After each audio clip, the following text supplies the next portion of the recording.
Ever find yourself stuck in a moment, heart racing, fists clenched, mind spiraling because of something someone said or did? Maybe it was a driver cutting you off, a passive, aggressive coworker, or that one family member who knows exactly which buttons to push. But what if I told you they don't control your peace? You do. Today, I'll show you how to build an inner calm so solid no one can shake it. This isn't about being passive, it's about being powerful in how you respond. Let's break this down. You ever notice how the moment something triggers us, our mouth moves faster than our brain? Someone says something off, does something rude, and before we even realize it, we've snapped. Our tone shifts, our body tenses, and now we're in it, emotionally hijacked. But here's the truth, there's a space, a tiny sliver of silence between what happens and how we respond. And in that space is where everything changes. Most people never even realize that space exists. They go from stimulus to response in a heartbeat like it's hardwired. But it's not. That's just a habit, a trained response.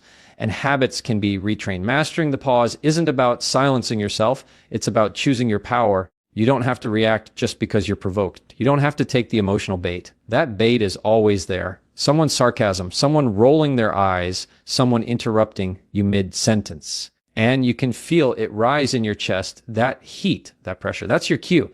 That's the moment you pause. Now, let's be real, pausing doesn't always feel good, especially when you feel disrespected.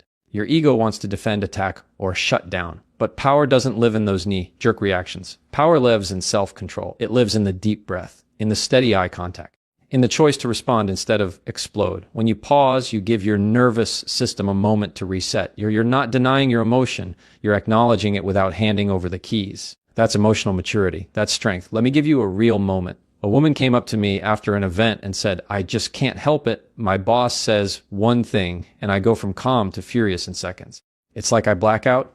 And I told her, that's not your boss's power. That's your body reacting before your brain can lead. She didn't need to fix her boss. She needed to build her pause. And it doesn't have to be long, 3 seconds. That's all. 3 seconds to breathe, to blink, to say to yourself, I don't have to go there.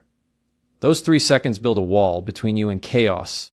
That pause creates space for wisdom to enter the room. Because if you always respond at the level of your anger, you stay stuck at the level of your anger. You know what happens when you build this muscle over time?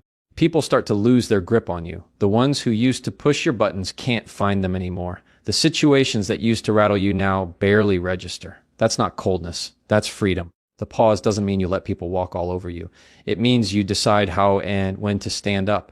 You're not reactive. You're intentional.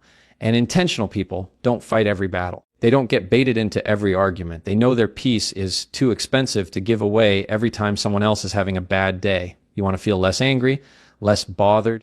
Then stop giving away your reaction for free. Make people earn your energy.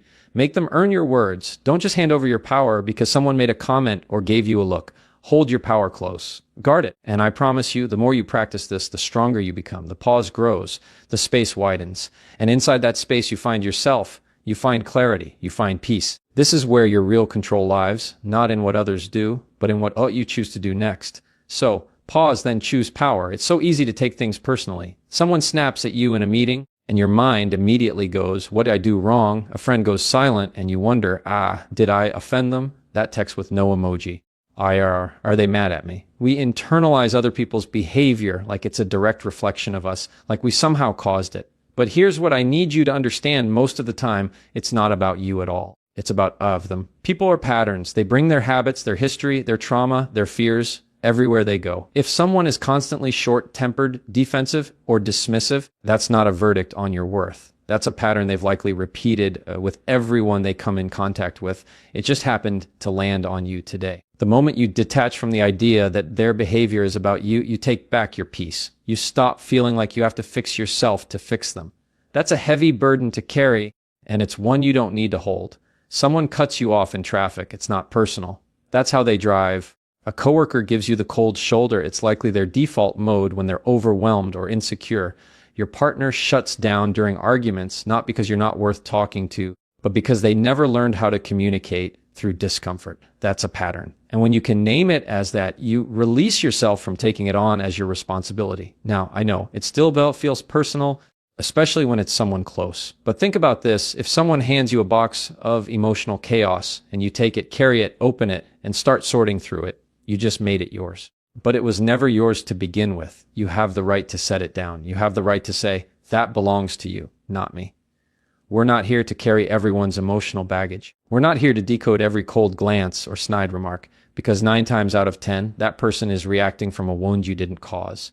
And sometimes your presence, your peace, even your success, it triggers something in them that has nothing to do with you and everything to do with what they haven't resolved within themselves. Here's where the shift happens. Instead of asking, F, why are they doing this to me? Start asking, F, what pattern are they stuck in? That doesn't excuse poor behavior, but explains it. And when you understand it, you stop internalizing it. You gain distance. And distance gives you clarity. I once had someone in my life who would constantly belittle people in conversations, always making subtle jabs, always needing to feel smarter. For years, I took it personally. I'd leave those moments questioning myself, shrinking a little, until I realized this isn't about me. That person needed to feel in control because they felt small. Their pattern wasn't personal.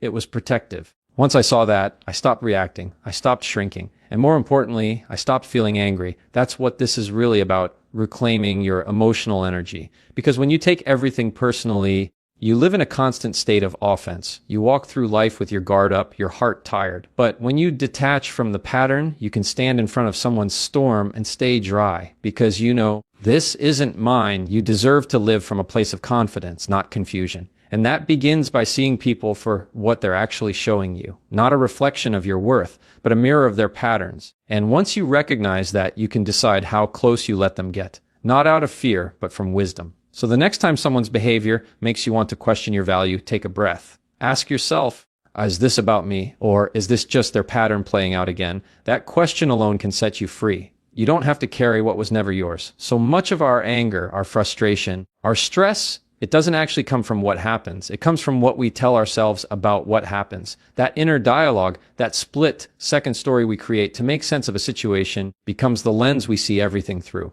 And the truth is, most of the time, the story isn't even accurate, but our emotions, they still react like it's gospel. Think about it. Someone walks past you without saying hello. Instantly, your mind starts writing, they're ignoring me. I must have upset them. They're being rude on purpose. That story builds tension. That story pulls you into a loop of overthinking. But what if the real story is they didn't even see you, or they were deep in thought, dealing with something heavy you know nothing about? We don't react to reality. We react to the meaning we attach to it. And that's why reframing matters, not because it excuses bad behavior, but because it puts the power back in your hands. If you can change the story, you can change your emotional experience. You can go from defensive to compassionate, from angry to curious, from hurt to understanding. It's a shift, but it changes everything.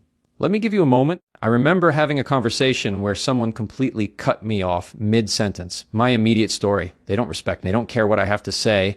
And I felt it tight in my chest, ready to pull back, ready to shut down. But I paused and I reframed. What if they're just excited? What if they've been waiting all day to share this and couldn't hold it in? That shift changed how I felt. It softened me. It gave me the space to stay present instead of retreating into resentment. Now, this doesn't mean you justify disrespect, but it does mean you give yourself more options. You open up more pathways than just anger. Because when we always assume the worst, we limit our response to the worst. Sometimes the story we tell ourselves isn't even about other people. It's about ease.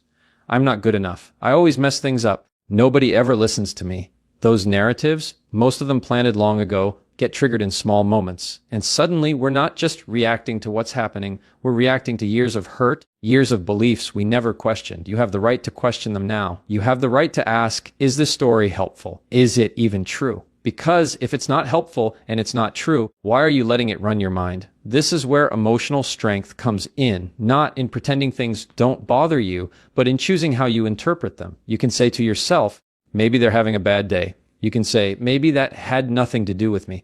You can say, I don't need to create drama where I can create grace. A reframing isn't lying to yourself. It's giving yourself a more balanced, honest way of looking at what just happened. It's stepping back far enough to see the full picture, not just the part that made you feel small. And when you practice that again and again, something shifts. You become less reactive. You take things less personally. You move through life with more ease because you're not constantly under attack, not from others and not from your own thoughts. It's okay to feel what you feel. That's human. But your feelings are shaped by your thoughts, and your thoughts are shaped by the story you tell. So if you want to feel differently, Start by telling a better story, one that gives you peace instead of pain, one that invites understanding instead of offense. You are the narrator of your life. No one else gets to write the meaning but you. Choose the story that sets you free. There's a difference between being strong and being hardened. A lot of people confuse the two. They think strength is about shutting people out, snapping back, staying guarded, staying sharp. But that's not strength. That's a reaction shell. It looks tough on the outside, but it's built from pain.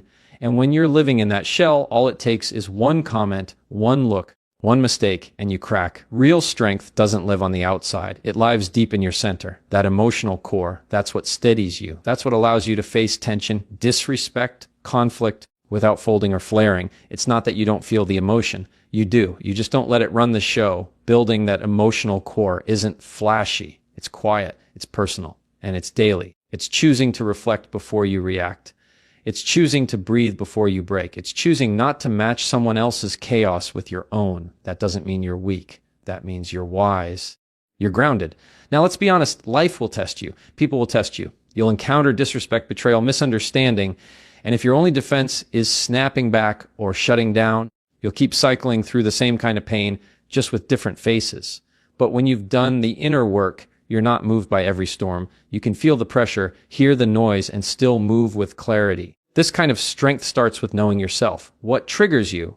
What wounds you carry? Where your insecurities live? Because if you don't know those things, they'll get pushed and you'll react without realizing why. But when you do know, you can pause, you can name it.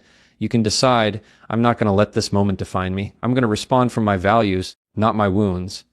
Your emotional core gets built through little practices. Getting still in the morning before the noise of the world begins. Journaling instead of venting. Taking a walk instead of firing off that angry text. Saying, let me think about that, instead of giving an answer you'll regret. These aren't signs of weakness. These are signs of discipline, and discipline is power. People who are constantly reacting, they're tired because they're living on edge, waiting for the next person to offend them, living in defense mode. But people who've built emotional depth, they walk differently. They listen more than they speak. They choose peace over proving a point. Not because they're trying to avoid conflict, but because they know what's worth their energy and what isn't. Let's be clear. This doesn't mean you don't hold boundaries. It doesn't mean you tolerate mistreatment. It means you don't let mistreatment take over your whole day, your whole spirit.